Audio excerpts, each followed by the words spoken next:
Welcome to McPlum, simple solutions served daily. You start by preparing both Microsoft accounts and verifying email addresses so authentication goes smoothly. Sign into Windows with the account you want linked to the OneDrive desktop app. This simplifies integration. Once signed in, install or update the OneDrive app, then pause sync briefly. Make sure to back up any critical folders externally before proceeding. This prevents accidental overwrites.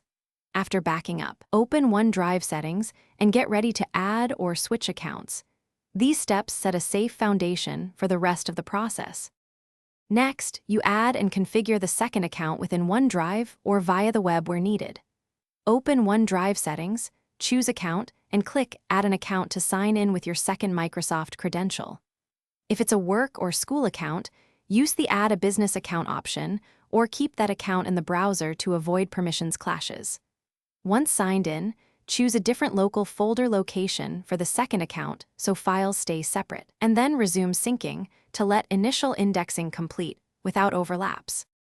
Finally, you verify that both accounts are syncing correctly and finalize preferences.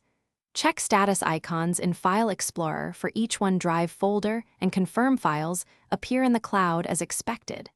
If there are sync conflicts, review version history and move duplicates into uniquely named folders to prevent automatic overwrites.